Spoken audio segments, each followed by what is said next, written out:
हरिः ओं श्रीगुरुभ्यो नमः।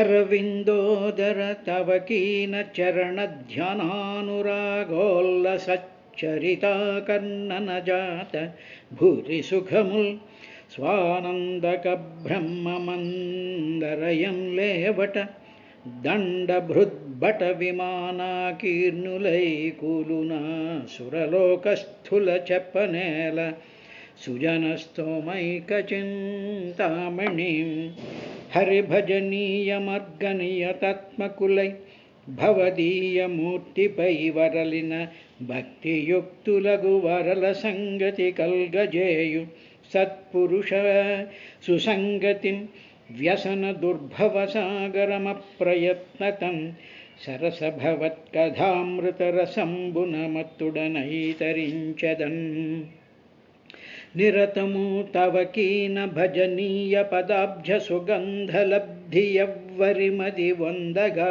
కలుగు వరలు తత్ప్రియ మచదేహమున్నరయదీయదారతనయాది సుహృద్గృహబంధువర్గమున్ మరతురు విశ్వతోముఖ రమా హృదయేశ ముకుంద మాధవ సర్వేశ కల్పాంత సమయంబునందు ఈ అఖిల ప్రపంచంబునా హరించి అనయంబు శేష సహాయుండవై శేష పర్యంకతలమున పవ్వళించి యోగ నిద్రారతి నుండి నభీ సింధుజ స్వర్ణలోక కంజాత గర్భమందు చతుర్ముఖు అమరు పుట్టింపు చురుచి నొప్పు బ్రహ్మస్వరూపిణైవైన నీకు మృక్కెద అత్యంత నియమమొప్ప భవ్యచారిత్ర పంకజ పత్రనేత్ర చిరశుభాకార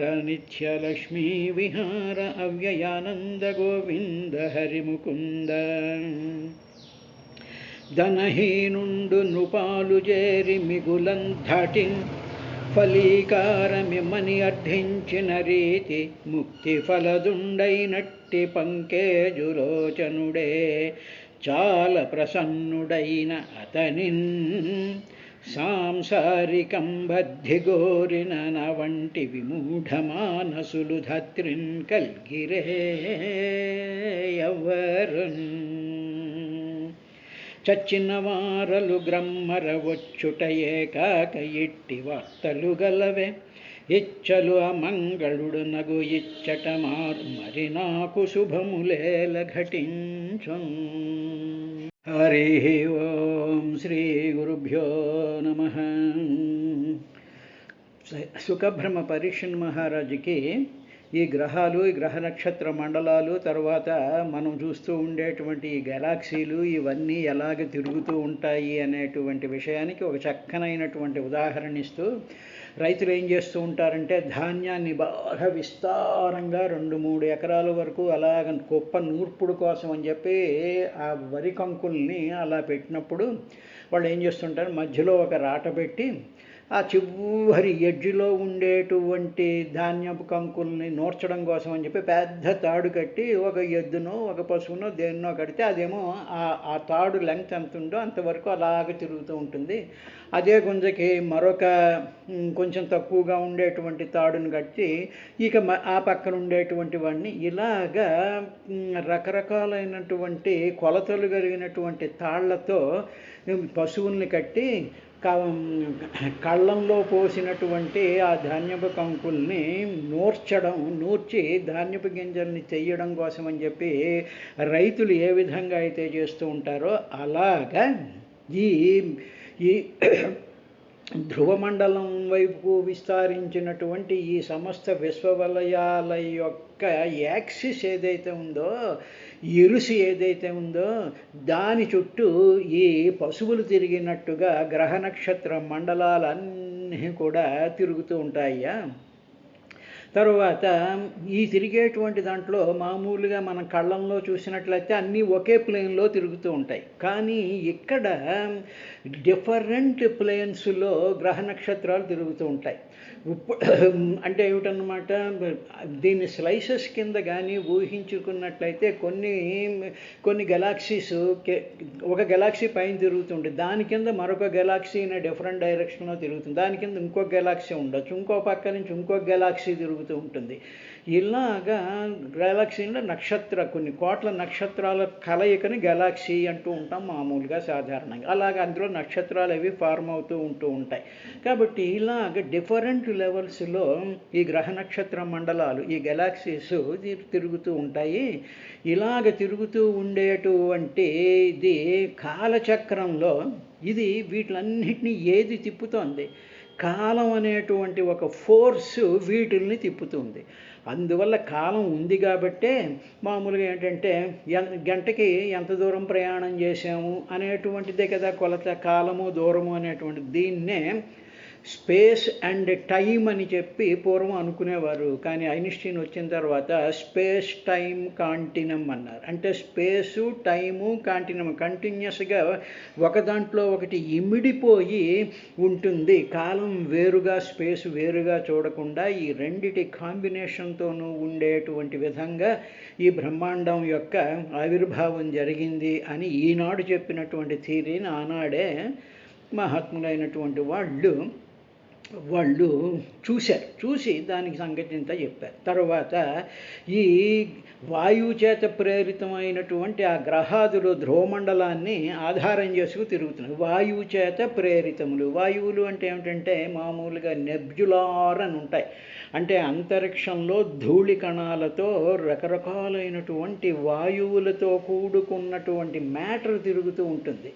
అది వాయుమండలములు అంటారు. ఆ వాయుమండలములు నెమ్మదిగా సంకోచం చెందుతూ కుంచుకుపోతూ గ్రహాల కింద నక్షత్రాల కింద ఫార్మ్ అవుతూ ఉంటాయి. వాటిని నెబ్యులార్ థియరీ అనేటువంటి థియరీస్ కూడా ఉన్నాయన్నమాట. కాబట్టి ఇటువంటి వాయు ప్రేరితమైనటువంటి గ్రహాలన్నీ కూడా ధ్రువమండలం చుట్టూనే తిరుగుతూ ఉంటాయి. డిఫరెంట్ యాక్సెస్ ఏమి ఉండవు. అన్నీ కూడా ఒక పర్టికులర్ డైరెక్షన్లో డైరెక్ట్ చేయబడినటువంటి యాక్సిస్ చుట్టూ ఇవన్నీ కూడా తిరుగుతూ ఉంటాయా. ఇలా తిరుగుతూ ఉండేటప్పటికీ తమ ప్రయత్నమే ముందుకు నడపగా తిరుగాడే గ్రద్దలు పక్షుల వలె కల్పాంతం అయ్యేంత వరకు ఇవి ఇలాగ తిరుగుతూనే ఉంటాయి. ఈ గ్రహాదులు నక్షత్రాలు ఇవన్నీ అలాగా కల్పాంతం అయ్యేంత వరకు కూడా ఇవి తిరుగుతూ ఉంటాయిట. ఎలాగా అంటే తమ ప్రయత్నమే ముందుకు నడుపగా తిరుగాడే అంటే ఏమిటి, గద్దలు ఇలాగ రెక్కలు వీచుకుంటే అవి చూస్తూ ఎలాగైతే అవి తిరుగుతుంటాయి, అలాగే ఇవి ఏ డైరెక్షన్లో తిరగాలో అనేటువంటి ఆ డైరెక్షన్ని చూసుకుంటూ ఆ కక్ష్యను చూసుకుంటూ అవి అలాగే తిరుగుతూ ఉంటాయి. అలాగే ఆ కక్ష్యలో పెట్టినటువంటిది పరమాత్మ, దానికి ఆ పుష్ ఇచ్చినటువంటిది ఈశ్వర ప్రేరితమైనటువంటి శక్తి, అవి తిరగడానికి కావలసినటువంటి స్పేస్ తయారు చేసినటువంటిది కూడా భగవంతుడే. కాబట్టి ఇటువంటి విధానంగా ఇవి తిరుగుతూ ఉంటాయా. అంతేకాదు ఏవం జ్యోతిర్గణా ప్రకృతి పురుష సంయోగానుగ్రహీతా అన్నాడు. ఈ నక్షత్రాలు గ్రహమండలాలు ఇవన్నీ ఉన్నాయి, ఈ పదార్థమయమైనటువంటివన్నీ కూడా ఎలా వచ్చాయంటే ప్రకృతి పురుషుల సంయోగంతో వచ్చాయి. ఇక్కడ ప్రకృతి అంటే పంచమహాభూతములు, మాయా శక్తి. కాబట్టి అంటే 3 దేశకాల కలన వైచిత్రీకృతం అని చెప్పి దక్షిణామూర్తిలో వస్తుంది. దేశకాల కలన, దేశం అంటే స్పేసు, కాలం అంటే టైము, కలన అంటే పదార్థం. ఈ మూడిటి యొక్క సమ్మేళనం వల్ల ఈ మూడిటిని కూడా ప్రకృతి అంటే, పురుషుడు అంటే భగవంతుడు యొక్క సంకల్పం, వీటిలన్నిటిలోనూ కూడా పూరించి ఉన్నటువంటి వాడు భగవంతుడు. దేశం కాలం అంటే ఏమిటి, స్పేస్ టైం అండ్ మ్యాటర్లో అన్నిట్లో కూడా తాను ఉన్నాడు. అలా తాను పూరింపబడి ఉన్నాడు కాబట్టే వాటి యొక్క ఎగ్జిస్టెన్స్ అలా కనిపిస్తుంది. కాలంలో తాను ఉన్నాడు, స్పేస్లో తాను ఉన్నాడు, పదార్థంలో తాను ఉన్నాడు, ఉండి పూరింపబడ్డాడు. ఈ మూడింటిని సెపరేట్గా ప్రకృతి అంటారు. అంటే స్పేస్ టైం అండ్ మ్యాటర్ని ప్రకృతి అనుకున్నట్లయితే వాటి ఆ మూడిట్లోనూ కూడా తాను ఉండి వాటిల్ని కలుపుతూ ఉండడం వల్లే ఈ గ్రహ నక్షత్రాలన్నీ కూడా ఫార్మ్ అయ్యాయా అని చెప్పి తరువాత వాటి యొక్క గమనం పూర్వకర్మలే నిర్ధారించినవి. ఒక నక్షత్రం ఇప్పుడు భూమి ఉందనుకోండి, 24 గంటల పాటే ఎందుకు తిరగాలి? శుక్రుడు ఉన్నాడు అనుకోండి, వాడు ఒక పర్టికులర్ వెలాసిటీతో ఎందుకు తిరగాలి, ఇంకోటి ఎందుకు వెలాసిటీతో తిరగాలి అనేటువంటి దానిని వాళ్ళ యొక్క పూర్వకర్మలే నిర్ధారించినవిట. అంటే ఏమిటి? అవి పూర్వం ఏ కర్మ అయితే చేసుకున్నదో ఆ కర్మను బట్టే వాటి యొక్క గమనం నిర్ధారించబడింది. ఇది కొంచెం కాంప్లికేటెడ్గా ఉంటుంది. దీనికి కొన్ని అస్ట్రానామికల్ ఆస్ట్రోఫిజికల్ థియరీస్ని అర్థం చేసుకుంటే వీటిని ఎక్స్ప్లెనేషన్ చేసుకోవచ్చు. కానీ ఇప్పుడు మానవులు, పదార్థంతో కూడుకున్నటువంటి మానవుల యొక్క గమనం ఉందే, వీళ్ళ జీవితంలో చేసేటువంటి చేష్టలు, వీళ్ళ లైఫ్ ఏ విధంగా జరుగుతూ ఉంటుందే, ఈ గమనం ఉందే, జీవిత గమనం అనేటువంటిది పూర్వకర్మ అనుగృహీత కర్మ నిర్మిత గతయో భువి న పతంతి. ఇవన్నీ కూడా మనలాంటి జీవులు కానివ్వండి, నక్షత్రాలు, గ్రహాలు, ఇవన్నీ కూడా పూర్వం చేసుకున్నటువంటి కర్మలు. అంటే ఏమిటి? పూర్వం ఏ విధమైనటువంటి డిజైన్ ఇవ్వబడిందో ఆ డిజైన్ ప్రకారము ఇవన్నీ కూడా జరుగుతూ ఉంటాయి. ఆ డిజైన్ ఇచ్చినటువంటి వాడు పరమాత్మ. అటువంటి మహాపరమాత్మయే ఒక రాముడి కింద, ఒక కృష్ణుడి కింద, ఒక వామనుడి కింద, ఒక మోహిని అవతారం కింద, లక్ష్మీదేవి కింద, ఈ విధంగా మనకి అర్థం చేసుకోవడానికి వాళ్ళు ఆ విధంగా వచ్చారు అనేటువంటి విషయాన్ని గుర్తుపెట్టుకో. ఇది అయిన తర్వాత కేచనైత జ్యోతిరనీకం శిశుమార సంస్థానేన భగవతో వాసుదేవస్య యోగధారణాయాం అనువర్ణయంతి. కొందరు ఈ నక్షత్ర మండలం వాసుదేవ భగవంతుడి యొక్క త్రిగుణాత్మకమైనటువంటి మాయాశక్తి చేత నీటి కోతి రూపంలో నిలబెట్టబడింది అని చెప్పి కొందరు అంటున్నారు అన్నాడు. ఈ నక్షత్ర మండలం మనం చూస్తూ ఉండే నక్షత్ర మండలాలు ఉన్నాయిగా, మనం చూసారు. ఆకాశం వైపు ఒక అమావాస్య నాడు ఒక ఖాళీగా ఉండేటువంటి పెద్ద మైదానంలోకి వెళ్ళి చూస్తే కొన్ని లక్షల నక్షత్రాలు మనకు కనిపిస్తుంటాయి. అటువంటి నక్షత్రాలు కొన్ని కోట్ల ఇంకా బ్రహ్మాండంలో విస్తరించున్నాయి. ఈ నక్షత్ర మండలాలన్నీ కూడా పూజనీయుడైనటువంటి, సర్వంలోనూ ఉండేటువంటి ఆ జ్ఞానస్వరూపమైనటువంటి సర్వము తనలోనే ఉండి ఈ రూపాల కింద బయటికి వ్యక్తపరిచేటువంటి ఆ వాసుదేవుడి యొక్క మాయాశక్తి వల్లే ఇవన్నీ కూడా ఇలా వచ్చి ఇవన్నీ కూడా అలా నిలబెట్టబడ్డాయి. ఎలా నిలబెట్టబడ్డాయి అంటే శిశుమార సంస్థాన, అంటే నీటి కోతి రూపంగా. ఇవన్నీ కూడా అంటే ఏమిటనమాట, కోతిని రివర్స్ డైరెక్షన్లో పెట్టామనుకోండి, అంటే తల కిందకిను, కాళ్ళు, పొట్ట, తోక పైకి పెట్టినట్టుగా ఒక కోతిని ఊహించినట్లయితే ఈ మొత్తం ఈ బ్రహ్మాండ మండలాలన్నీ కూడా ఆ విధంగా అనువర్ణయంతి, అలా ఉంది అని చెప్పి ఈ స్పేస్ యొక్క, అంటే ఈ నక్షత్ర మండలాలు, ఈ స్పేస్ అంతా కూడా ఆ విధమైనటువంటి ఒక డైరెక్షన్, ఒక పిక్చర్ని మహానుభావులైనటువంటి మహర్షులు వాళ్ళు చూశారు. స్పేస్ని ఆ విధంగా చూశారు. స్పేస్లో ఉండేటువంటి నక్షత్రాలు ఇవన్నీ ఆ విధంగా ఉంటాయి. ఇదే విధంగా మొట్టమొదటిసారి బెంజీన్ స్ట్రక్చర్ని కనిపెట్టేటప్పుడు కెకులే అనేటువంటి శాస్త్రవేత్త బెంజీన్ స్ట్రక్చర్ని కనిపెట్టాడు. దాంతో ఆర్గానిక్ కెమిస్ట్రీ బ్రహ్మాండమైనటువంటి మార్పులకు లోనైంది. అది ఆయన ఎంతో ఆలోచించి ఈ అటామిక్ స్ట్రక్చర్ ఎలా ఉంటుంది, మాలిక్యులర్ స్ట్రక్చర్ ఎలా ఉంటుంది అనేటువంటి సందర్భంలో వెళుతూ ఉంటే రెండు కోతులు రివర్స్ డైరెక్షన్లో ఒకదాని కాళ్ళు ఒకటి పట్టుకుని నిలబెడితే ఎలా ఉంటుందో ఆ కోతుల యొక్క ఆ నిలబడ్డాన్ని, అంటే ఏమిటి, ఒక కోతేమో పైనుంచి ఇలా కాళ్ళు జరుపుతున్నా, రెండో కోతేమో ఈ కిందకి బుర్ర పెట్టి ఆ రెండు చేతుల్ని ఇలా పట్టుకున్నటువంటి విధానం చూసి ఓహో బెంజిన్ స్ట్రక్చర్ ఇలా ఉంటుందన్నమాట అని బెంజిన్ స్ట్రక్చర్ వేశాడు. దానికి నోబెల్ ప్రైజ్ వచ్చింది.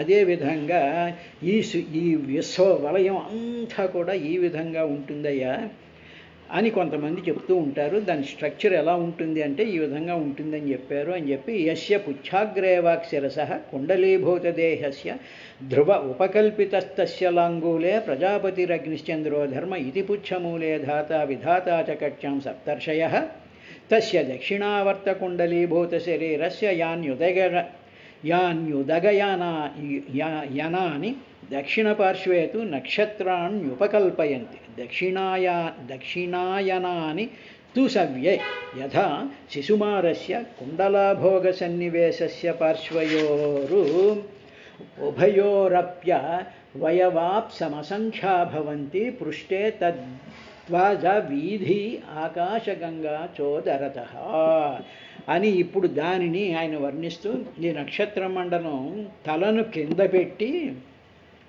వలయాకారంగా దేహాన్ని చేసినట్లయితే అంటే తల కిందకి పెట్టి దాన్ని ఇలా ఒక రౌండ్గా కోతి తన శరీరాన్ని ఆ విధంగా రౌండ్గా పెట్టినట్లయితే ఆ స్ట్రక్చర్ని అటువంటి ఆ స్ట్రక్చర్ని శిశుమారము అంటారు. దాన్ని నీటి కోతి అంటారట. ఆ నీటి కోతి ఆకారంలో ఉంటుంది. దాని తోక పైకి ఉంటుందిగా, దాని తోక చివరేమో ధ్రువమండలం. ఈ నక్షత్రాలన్నీ కూడా ఆ విధంగా ఉంటాయి. అదేవిధంగా చూడండి, వృశ్చిక రాశి అంటారు, ఏదో మిథున రాశి అంటారు, తర్వాత వృషభ రాశి అంటారు. ఆ నక్షత్రాలను మనం చూసినట్లయితే వాటి ఆకారాలని వృషభం అని, మిథునం అని, వృశ్చికం అని, తర్వాత తులారాశి అని, అంటే ఆ ఆకారాలు ఉన్నాయి చూసారా, ఆ ఆకారాల్లాగా ఈ మొత్తం స్పేస్, ఈ మొత్తం ఈ బ్రహ్మాండ వలయాలు అన్నీ కూడా తల కిందకి పెట్టి దాన్ని ఇలా రౌండ్గా పెట్టి తోక పైకి ఉండేటటువంటి విధంగా ఒక కోతి ఉన్నట్లయితే అటువంటి ఆకారంలో ఉందయ్యా ఈ బ్రహ్మాండ మండలం అంతా కూడాను. అలాగ ఉండేటువంటి రూపాన్ని శిశుమారము అంటారట. ఆ కోతిని అలా ఉన్నటువంటి కోతి స్వరూపాన్ని శిశుమారము అంటారు. దాని తోక చివరేమో ధ్రువమండలం ఉంటుంది. ఆ తోక మధ్యలో కశ్యప ప్రజాపతి, ఇంద్రుడు, అగ్ని, ధర్ముడు అనేటువంటి నక్షత్రాలు ఉంటాయి. తోక మొదట్లో ధాత విధాత అనేటువంటి నక్షత్రాలు ఉంటాయి. ఆ రచన కుడివైపుకి వలయంగా చేయబడిన శరీరంలో శిశుమారమును పోలి ఉండదు. ఒక వలయం లోపల మరొక వలయం అంటే ఏమిటి, ఇలాగ ఉల్లిపాయ తొక్కలు ఒకదాని తర్వాత ఒకదాని తర్వాత ఉంటాయి చూసారా, అలాగన్నమాట. అలాగా కుడివైపు వలయాలుగా శరీరం ఉంటుంది. ఇలా రౌండ్గా ఉంది కాబట్టి, ఆ రౌండ్గా ఉంటే ఉల్లిపాయ తొక్కలు ఒక తొక్క తీసిన తర్వాత మళ్ళీ లోపల ఇంకొక తొక్క ఉంటుంది. ఆ వలయాలలాగా అలా విధంగా ఈ వలయాలలాగా చుట్టుకున్నటువంటి శిశుమారానికి రెండు వైపులా ఉండేటువంటి అవయవాలన్నీ కూడా చాలా సమసంఖ్యలో ఉంటాయి. అలాగ ఉండేటువంటి ఈ రచన కూడా అంటే ఈ సమస్త భూమండలానికి కాదు, మొత్తం ది ఎంటైర్ యూనివర్స్ యొక్క స్ట్రక్చర్ ఈ విధంగా ఉంటుంది అని చెప్పిన తర్వాత ఉత్తరాయణ నక్షత్రాలని అంటే అభిజిత్ నుండి పునర్వసు వరకు 14 దానికి కుడివైపున ఉంటాయి. దక్షిణాయన నక్షత్రాలు పుష్యం నుండి ఉత్తరాషాఢ వరకు 14 దానికి ఎడం వైపున ఉంటాయి ఈ నక్షత్రాలు. ఇలాగా అంటే ఏమిటి, మనం ఇక్కడికి నిలబడి చూసేటప్పటికి అభిజిత్ నుండి పునర్వసు నక్షత్రాలకు ఒకవైపుకి, దక్షిణాయన నక్షత్రాలు అంటే పుష్యం నుండి ఉత్తరాషాఢ వరకు ఒకవైపుకి, రెండు ఎడం వైపుకి ఉంటాయి. ఇలాగా శిశుమారమనగా మన నక్షత్రముల అమరికను ఈ విధంగా భావన చేశారు. దాని వీపుమైన అంటే ఏమిటి, ఇప్పుడు మనకు కనిపిస్తూ ఉండేటువంటి ఈ నక్షత్ర మండలంని ఆ విధంగా ఉండి దాని వీపు మీద మూల, పూర్వాషాఢ, ఉత్తరాషాఢాల గుంపు, పొట్టలో ఆకాశగంగ, పొడవాటి నక్షత్ర సమూహాలు కూడా మనకి కనిపిస్తూ ఉంటాయి అని చెప్పి మనకి కనిపిస్తూ ఉండేటువంటి ఈ నక్షత్ర మండలాల యొక్క స్ట్రక్చర్ ఎలా కనిపిస్తుంది అనేటువంటి విషయాన్ని ఆయన ఎక్స్ప్లెయిన్ చేస్తూ ఇంకా పునర్వసు పుష్యౌ దక్షిణవామయోశ్రాణ్య ఆర్ద్రాస్ ఆశ్లేష చ దక్షిణవామయో పశ్చిమయో పాదయోరభిజిత్ ఉత్తరాషాఢే దక్షిణవామాయోర్నాసికయో నాసికయోర్య యథాసంఖ్యం శ్రవణపూర్వాషాఢే దక్షిణావామయోర్లోచనయోర్ధ నిష్ఠామూలంచ దక్షిణవామయోః కర్ణయోర్మఖా అష్టనక్షత్రాన్ని దక్షిణయానాని వామపార్శ్వవంక్రిషు యుంజేత తథైవ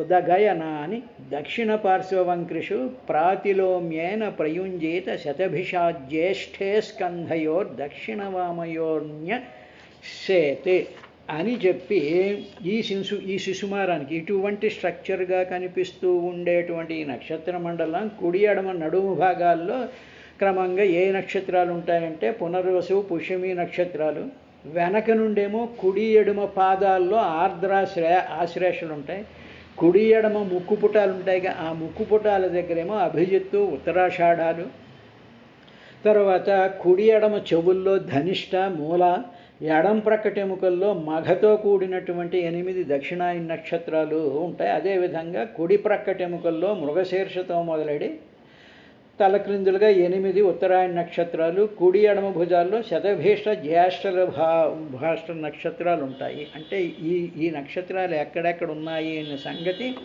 మనం ఎవరైనా తెలిసినటువంటి వాళ్ళని దగ్గర పెట్టుకుని వాళ్ళు మనకి చూపిస్తూ ఉంటే మనం we can enjoy the structure. ఈ నక్షత్రాలు మనకు ఉండేటువంటి 27 నక్షత్రాల యొక్క అమరిక ఎలా ఉన్నాయి, ఆ అమరిక ఏ విధంగా ఉంటుంది, శిశుమార రూపంలో ఉంటుంది అని చెప్పి ఒక ఆకారాన్ని దాని మీద ప్రొజెక్ట్ చేసుకుంటే అవన్నీ ఆ విధంగా డిస్ట్రిబ్యూట్ అయి ఉన్నాయి అని మనం భావన చేసుకోవాలయ్యా. ఆ ఆకారంతో అలా ఉంది అని మనం భావన చేయాలి అని చెప్పిన తర్వాత ఉత్తరాహనావగాస్తి రథ రాహనౌ యమో ముఖేషు అంగారకశ్చ చైనైశ్చర ఉపస్థే బృహస్పతి కకుది వక్షస్యాదిత్యో హృదయే నారాయణో మనసి చంద్రో నాభ్యాముశనా స్తనయోః అశ్వినౌ బుధః ప్రాణాపానయోః రాహుర్గలే కేతవః సర్వాంగేషు రోమసు సర్వే తారాగణాః. తర్వాత ఇందులో ఈ శిశుమార రూపంలో కనిపెట్టేటువంటి నక్షత్రాలు ఉన్నాయిగా, అందులో అగస్త్యుడి పై దవడలాగా, యమునికి కింద దవడలాగా, అంగారకుని నోరుగాను, తర్వాత శనిని గుహ్యస్థానంగాను, బృహస్పతిని మూపురం మీద ఉన్నట్టుగాను, సూర్యుని వక్షస్థలంలోను, నారాయణుని హృదయంలోను, చంద్రుని మనస్సుగాను, శుక్రుని నాభిగాను, అశ్విని నక్షత్రాన్ని స్తనాలుగాను, బుధుని ప్రాణాపానములుగాను, రాహువుని కంఠంగాను, ధ్వజాకారంలో ఉండేటువంటి నక్షత్రాలు వివిధములైనటువంటి అవయవాలుగా దర్శిస్తూ సకల నక్షత్ర గణాలను కూడా ఆ కోతి యొక్క రోమకూపాల కింద ఊహించుకోవాలి అని చెప్పి మొత్తం మనకి తెలిసినటువంటి గ్రహాలు, మనకు చెప్పబడినటువంటి నక్షత్రాలు ఇవన్నీ కూడా ఒక ఆకారంలోకి కనిపించేటట్టు విధంగా ఇవన్నీ కూడా డిస్ట్రిబ్యూట్ అయ్యి అట్ డిఫరెంట్ లెవెల్స్లో, డిఫరెంట్ మూమెంట్స్తో, డిఫరెంట్ డిస్టెన్సెస్లో ఇవన్నీ కూడా ఇలా డిస్ట్రిబ్యూట్ అయ్యి ఒక ఆకారాన్ని సంతకించుకున్నట్టుగా ఉన్నాయ్యా అని చెప్పాడు. అయిన తర్వాత ఏతదు హైవ భగవతో విష్ణు సర్వదేవతామయం హరః సంధ్యాయాం ప్రయతో వాగ్యతో నిరీక్షమాణ ఉపతిష్ఠేత నమో జ్యోతిర్లోకాయ కాలాయానాయ నిమిషాంపతయే మహాపురుషాయ భీధీమహైతి అని చెప్పి ధ్యానం చేయడం అనేటువంటి విషయాన్ని చెప్తూ విష్ణు భగవానుడు సర్వదేవతామయమైనటువంటి రూపం నిశ్చయంగా ఇదే. అంటే ఇప్పుడు మనకి భూమి మీద కనిపిస్తున్నటువంటి చెట్లు, జాములు, నదులు, పర్వతాలు వీటిలన్నిటిలో కూడా ఆయన ఆ విధంగా వ్యక్తపరుస్తున్నాడు అని మనం ఏ విధంగా అయితే అనుకుంటామో అదే విధంగా ఇందాక చూసినటువంటి శిశుమార రూపంలో ఉండేటువంటి సమస్త నక్షత్రాలు, గ్రహాలు, ఈ సూర్యుడు ఇవన్నీ కూడా సర్వదేవతామయమైనటువంటి విష్ణువు యొక్క స్వరూపమే. అలాగ నక్షత్రాల కింద, గ్రహాల కింద, వాటి యొక్క స్థానాల కింద, వాటి యొక్క డైమెన్షన్స్ కింద, వాటి యొక్క మూమెంట్స్ కింద విష్ణువే అదంతా కూడా. సర్వం విష్ణుమయం జగత్ దృశ్యతే శ్రూయతే పివా. ఏదైతే మనకి కనిపిస్తూ ఉందో, ఏదైతే మనకి వినిపిస్తూ ఉందో అదంతా కూడా సర్వం విష్ణుమయం జగత్, అదంతా కూడా విష్ణువు యొక్క స్థితేనయ్యా. కాబట్టి ఇప్పుడు ఈ సాధకుడు, ఈ భక్తుడు ఏం చేయాలి అంటే సంధ్యాకాలంలో, అంటే ప్రాతఃసంధ్య కానీ సాయం సంధ్యలో కానీ పవిత్రుడై శుభ్రంగా స్నానం గీనం అంతా చేసేసేసి చాలా శ్రద్ధగా భక్తిగా మౌనంగా ఉంటూ చాలా ప్రశాంతంగా ఏ విధమైనటువంటి గందరగోళం లేకుండా ఆలోచన లేకుండా మౌనంగా నక్షత్ర మండలాన్ని చూస్తూ నిలబడి ఈ విధంగా ప్రార్థించాలి. ఎందుకు అంటే ఆ నక్షత్ర మండలం అంతా కూడా శ్రీ మహావిష్ణువు యొక్క రూపమే. అదేవిధంగా మనం చూస్తున్నటువంటి నదులు కానీ సముద్రాలు కానీ పర్వతాలు కానీ జనులు కానీ ఇవన్నీ కూడా శ్రీ మహావిష్ణువు స్వరూపమే. కాబట్టి మనం ఆకాశం వైపు చూసి ఈ విధంగా ప్రార్థించాలి అని చెప్తూ ఏమనిపించాను, నమో జ్యోతిర్లోకాయ కాలాయానాయ అనిమిషాం పతయే పురుషాయాభిధీమహి అని, నమో జ్యోతిర్లోకాయ కాలాయ కాలాయనాయాన్ అనిమిషాం పతయే మహాపురుషాయ అభిధీమహి అని చెప్పి మనం ప్రార్థించాలి అని చెప్పి కాలస్వరూపుడైనటువంటి భగవంతుడిని ప్రార్థించాలి అన్నాడు. అన్న తరువాత ఇంకొక శ్లోకం ఉంది, అది ఇంకొక ఫైల్లో పెట్టి ఈ 23వ అధ్యాయాన్ని ముగిస్తాం.